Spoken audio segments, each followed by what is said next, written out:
river, run, run through the hills. Run, river, run to the sea. Run, river, run to your place beneath the sun. Run, river, run over me. Run through the land, you run through my soul. Bring me wisdom and peace. Hi, welcome to Be My Guest. This is your host, Jan Lewis. Today we have Kathleen Dichiaia. Yeah. I got it. And Kathleen is a functional diagnostic nutrition practitioner, a certified health coach, and she is an author of this great book called The Hidden Connection. Paula, maybe you can zero in on this. First of all, who designed that terrific cover with the woman's eyes? I know, it's great, isn't it? Who is that? Yeah, Is it you? No. My eyes are not that pretty, but... The Hidden Connection. Now, when I got this in the mail, I couldn't wait. Discover what's keeping you from feeling happy, healthy, and symptom-free. And boy, does she tell you about symptoms and what's really going on. First of all, how did something happened to you? Share with us that. Yeah, so the inspiration for the book was really my own personal experience. I was in capital markets and investor relations. I had a career for almost 10 years. And I used to be a recreational triathlete. I took good care of myself. I was, actively exercising and eating well, or so I thought. And I had developed sudden onset neuropathy in my left leg. Was that painful? It was painful, but it was debilitating. I mean, I wasn't able to bear weight on my leg. It came as just a low back pain, and I sort of did what most people do. I took Advil and, put some hot packs on it and tried to relieve it, thinking it was just stress, and we had been moving into a new house, and I probably moved one too many bureaus or something, and then it progressed over a couple of days, and I couldn't bear weight on my left leg. And so then I started physical therapy and occupational therapy and trying to care for myself in that way, and it actually never got better and only got worse. And so you had surgery. And then I eventually, 6 months later, had surgery. I had a nerve compression in L4, L5, which is the lower back. And so I had it surgically repaired, which didn't take the back pain away, but did give me, or the intent of the operation was to give me function and movement of the leg. But I had a complication to that surgery and had postoperative paralysis.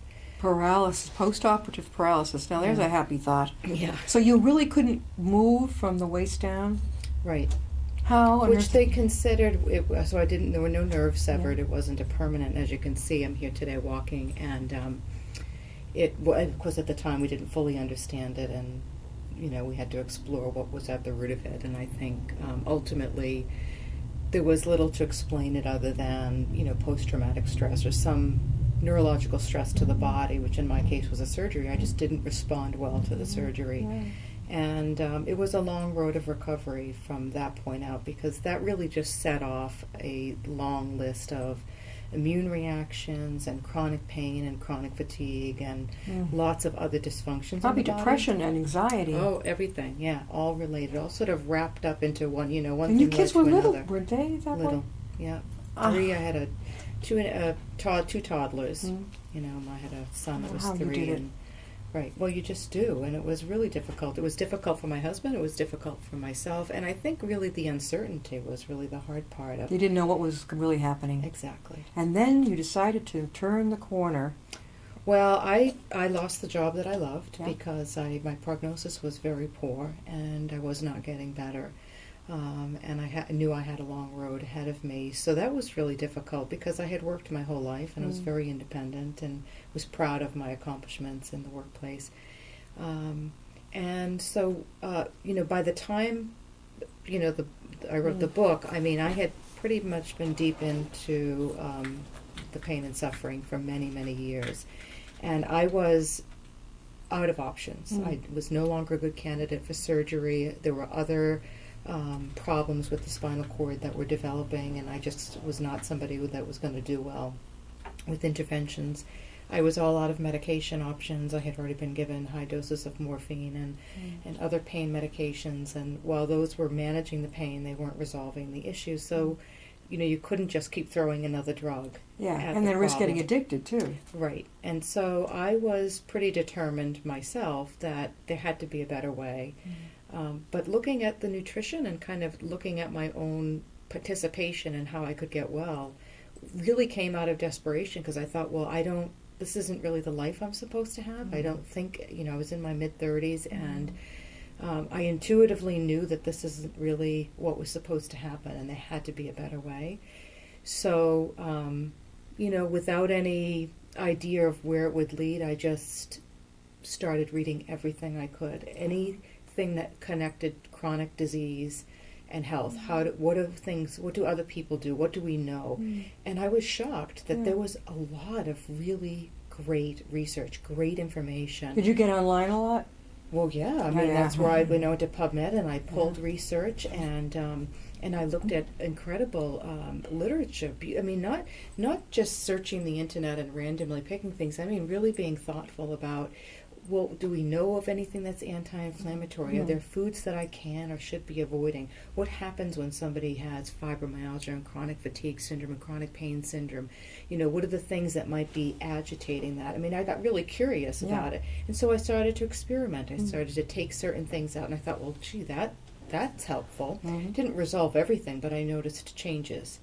And I was pleased, and I thought, oh, well, this is good. I can do better. So you felt that your back, a lot of that was an was an inflammatory thing, and perhaps you were ingesting things that weren't good. Exactly. And I also think that once the body is sick, once the body has developed chronic pain, that then we react to foods in a different way. So to say that, avoiding certain foods would prevent you from developing back pain is very different, right? I was already sick. I had already aggravated my immune system, I'd say, through the surgery and through the medications and through lots of things that my body was going through. So I was really dealing with a different landscape. I had a totally different body, which I had to be okay with. And then I had to say, well, what can I do for myself given my current circumstances?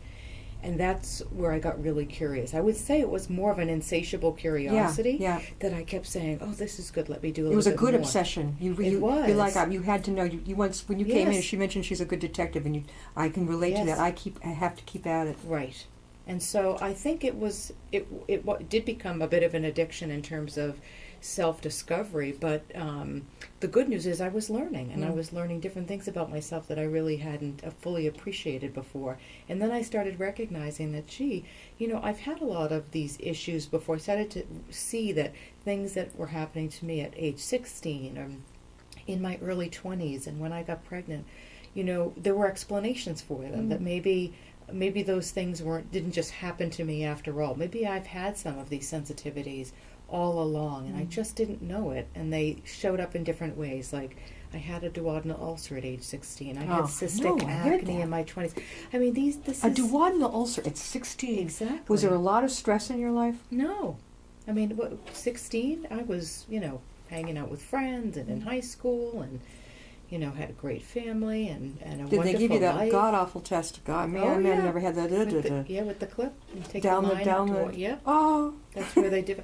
And interestingly, I had Helicobacter pylori, which is a bacteria that leads to duodenal ulcer. Exactly. Yeah. And then, so people with stomach problems, I can relate to this, that a lot of it can be the inflammatory things we ingest. Yes. Now, all right, you can have a little coffee in a day, right? A little chocolate, but do you mean more like a lot? Don't keep adding a lot? Well, I think that we've developed some of the wrong information. Like, people think of those two examples that you just gave, right? Coffee and chocolate as being trigger foods.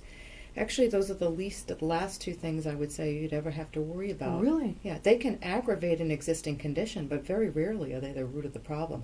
Very rarely is anybody having an allergic reaction to chocolate or coffee. So people are not looking at some of the other common triggers, things that are disrupting the digestive system, and then because when they drink coffee it bothers them, they think, oh, it's just the coffee, maybe I shouldn't have the coffee. But that in and of itself, the trigger is not the same thing as the root of the problem. So you have to think back, what else did I eat that day? And then the coffee hit it? The coffee is going into an already inflamed system, is going to be agitating because it's acidic. It's not the coffee's fault. Yeah. You're blaming the coffee for the damage of the bread.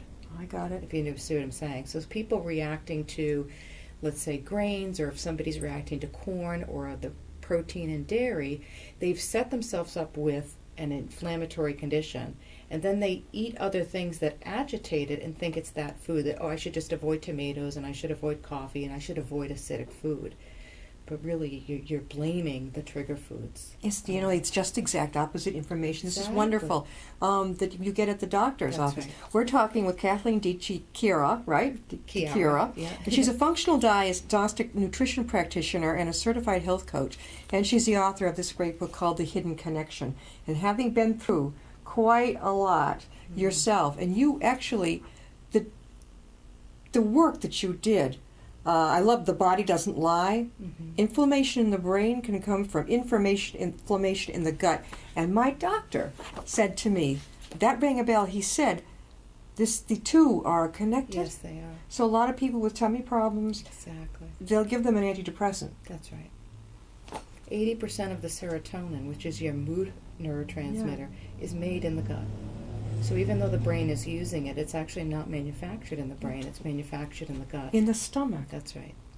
What shuts the stomach it down? lower in the small What shuts that serotonin down so much then? The production of it, inflammation. Yeah. People using non-steroidal anti-inflammatories. People consuming foods Advil. that. I know I took quite a bit. I had to take like 3 Advil every day for my back pain. And somebody kept saying, well, make sure you eat food with it, which I tried to do because it could wreak havoc on you. That's right. So if you don't support the health of the gut, and that, that's a big, big topic. I mean, we're talking about removing inflammatory markers, reducing, certain over-the-counter medications. Stress is a huge trigger in creating inflammation there. And then also, taking in probiotic-rich foods, so eating lots of vegetables, leafy greens and onions and leeks and cruciferous vegetables. These are the things that feed the gut bacteria and our microbiome that keep us viable. That in and of itself is the immune system. It's helping us, helping our body defend against lots of, other environmental What are some of assaults. the worst inflammatory things you can tell us about? Well, gluten is the protein found in wheat, barley, and rye, and that's probably the number one inflammatory food, just in the sense that most people are consuming it, and they consume too much of it, and many, many people are reacting to that protein structure. It's a protein that's hard to break down, and when we ingest gluten in these grains, we release a hormone called zonulin in the small intestine that releases the tight junctions and can make us vulnerable to undigesting large proteins and having those create an immune response. I would say that's number one, and number two is the protein in dairy, which is casein. So dairy. Yes. Oh, what if you like chocolate milk? Well, you just have regular chocolate, dark chocolate without the milk protein. So Well, if you want to mix your Ovaltine in some milk. No? No. Not a good thing. No. Oh! So you would mix real chocolate, which is the medicinal cacao bean, which is a Well, that's not chocolate going to bean. taste very sweet. Well, you can make it sweet. You just How? put honey in it or a little bit of maple syrup, or you would use an almond milk. You can't use like a little Splenda. It's an artificial sweetener. It's That's not horrific. too good, Awful. right? So, Terrible. all right, so you wouldn't use Ovaltine. You would No. take regular cocoa. Yeah, It tastes like, ugh, yeah. and you put that in your chocolate milk. You put that in a white liquid of coconut milk or almond milk or cashew milk. Yeah. Oh, okay, not regular milk. Not Oh, if boy. you want to. Oh, am I guilty? Yeah. You know those Starbucks, they come in a 4-pack. They're cold, they're in a bottle. Bottled cold Starbucks. Oh. You can recreate anything.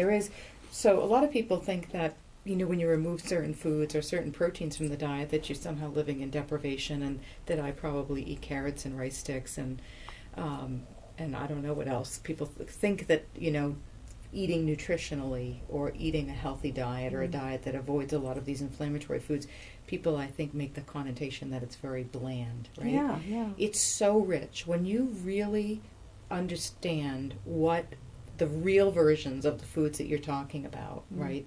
Creating a chocolate milk or creating a smoothie or creating a coffee. I mean, we are talking about those foods in their most original state. they are so rich and decadent that it's just so, it's a changing of the palate.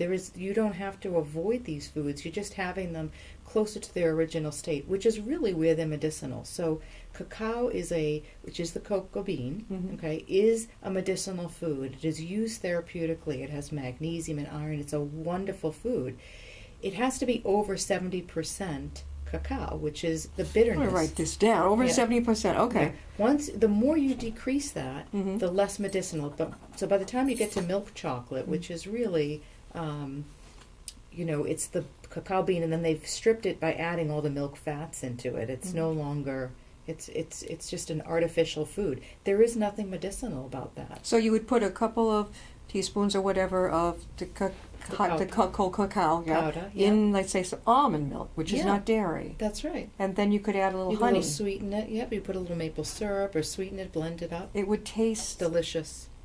It takes a while to get used to the fact that you're having something stronger, so it isn't watered down. I mean, it has a more intense flavor, but I think a richer, more delicious flavor. Well, they call it almond milk. Why do they call it like a milk if it's not milk, right?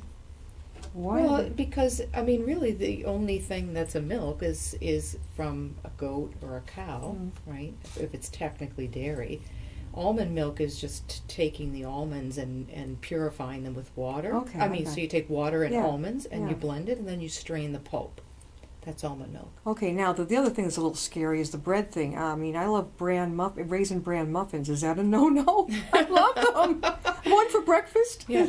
Again, you can make anything. You can replicate anything. You're just using different ingredients. So for flour in our home, we use it's the yucca root. It's a root vegetable. It's like a potato or a root vegetable, and they ground the entire vegetable.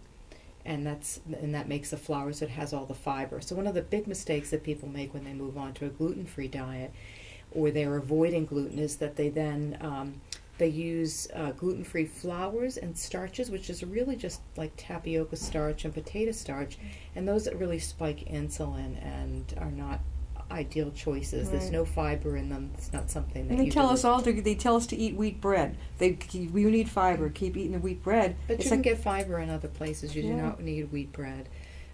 There are a lot of correlations between chronic disease and autoimmune disease and wheat-based products. So, there's it's not to avoid grains altogether. Many people do very well on grains like quinoa and rice and buckwheat and other grains, so there's lots of other alternatives. I think it's about choosing foods that are a better choice. Some people do okay on wheat-based products. I think the percentage of people is getting much smaller, because I think there are a lot of other factors that are contributing to allergies and immune health. So as a certified health coach, when people come to you, and we're going to talk about how they can reach you, what is some of the most prominent reasons they come to you? What are they suffering from?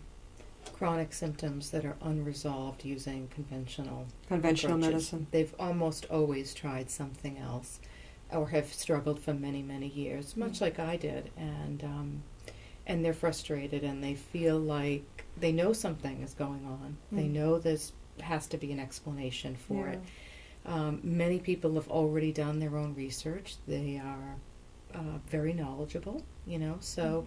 But in many cases, their medical doctor has recommended me. They have been told that they need to reduce inflammation, that there's, even if they're undergoing care with their doctor appreciates that the nutrition is a component and will result in better outcomes. So we are starting to see that shift where medical doctors are recognizing that the greater outcomes are really in the patients that are addressing all aspects of life: physical movement, nutrition, emotional relationships, stress reduction, and then in some cases medical care.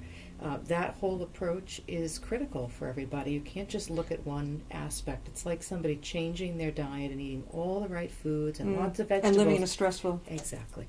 Now, you said to me that you were working with doctors, too, now, and that's great. They can refer you for a patient to you. Yes, I do both. I get patient referrals from many doctors all over the United States, and I also do case study mentorship, so they can consult with me on clients that they're working with the permission of that client. I think this is great. Mhm. Kathleen, how can people reach you? Yeah. And also to get your book. Yeah, oh good. So my book is available on Amazon and Barnes & Noble, The Hidden Connection, and you can also find me on my website, which is KathleenDichiara.com, and that's Dichiara,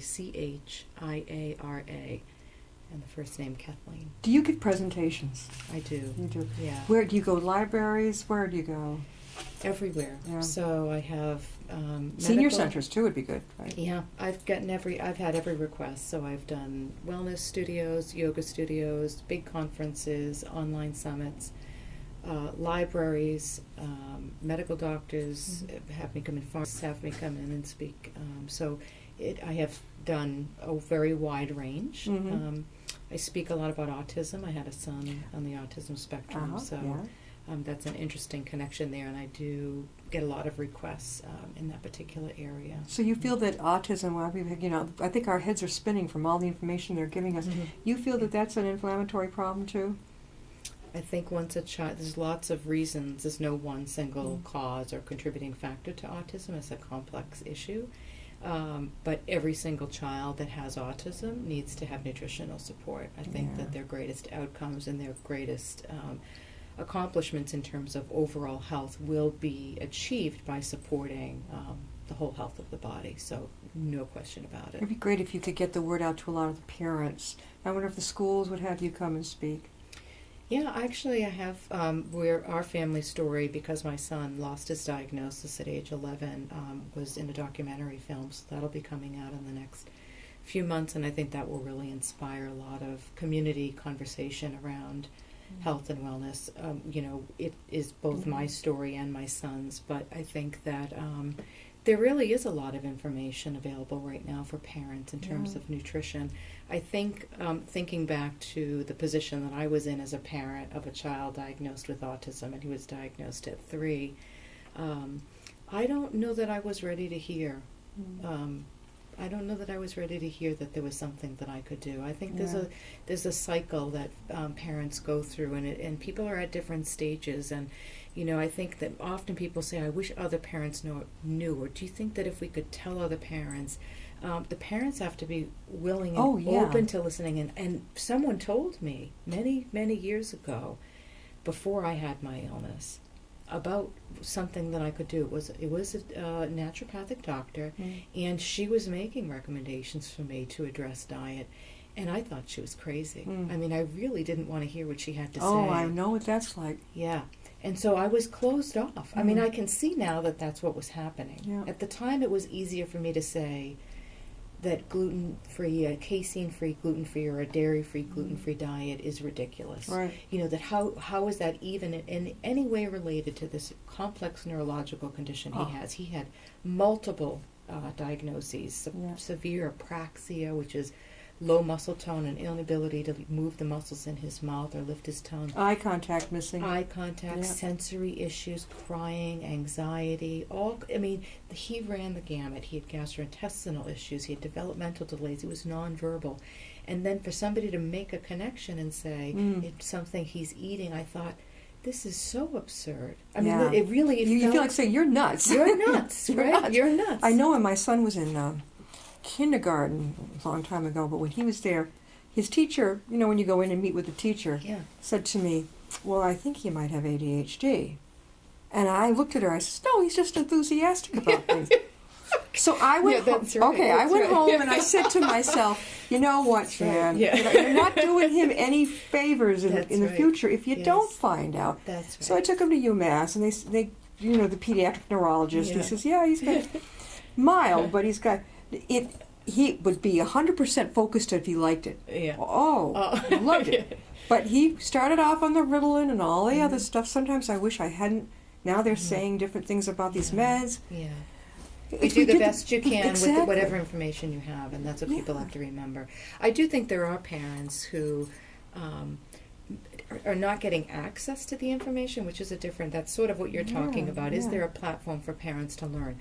I think that's less likely today because of the internet, because people are really sharing, and there's almost excessive amount of information available, maybe too much. It's not really filtered, right? Yeah, right. When I was in that situation or early on, we just had a little Yahoo group. I developed a little local group with 3 or 4 moms, and we each had a child with disabilities, but different things, autism, epilepsy, Down syndrome, Asperger's. And we communicated with each other and shared information, and we were supportive, but we really weren't looking at it in the sense of what could we do to support our children, or how could we help unravel some of what's going on in their body. It was really more about supporting each other and helping each other during these difficult years, and letting each other cry if we needed to, or helping somebody navigate through the early education process or an IEP, and setting goals and all of that. That was really our focus.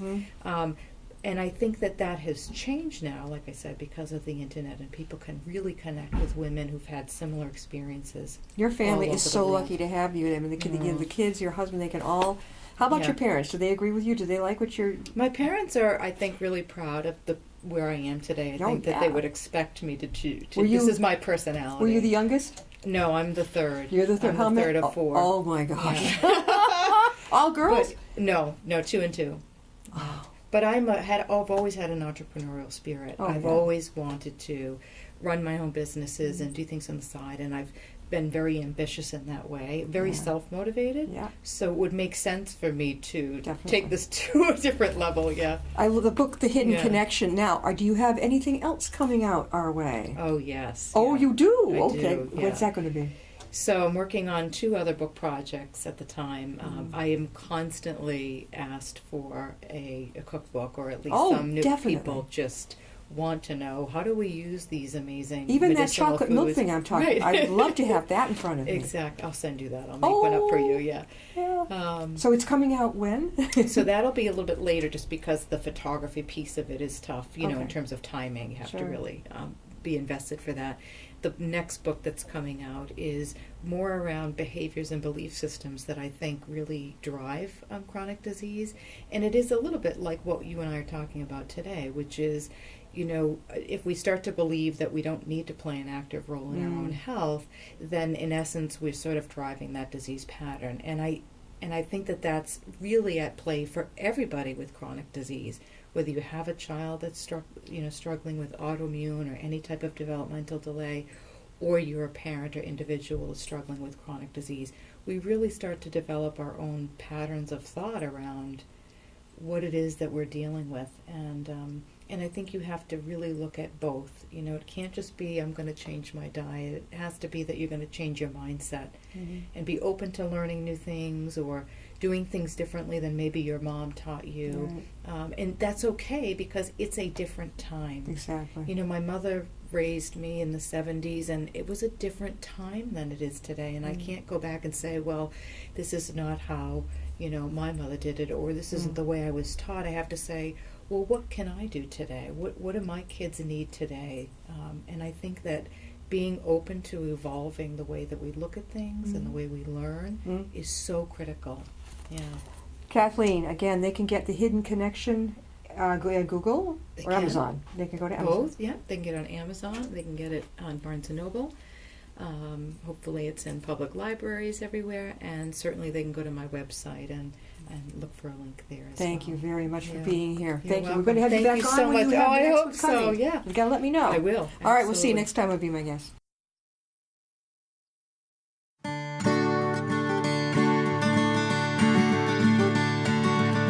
Run, river, run, run through the hills. Run, river, run to the sea. Run, river, run to your place beneath the sun. Run, river, run over me. Run.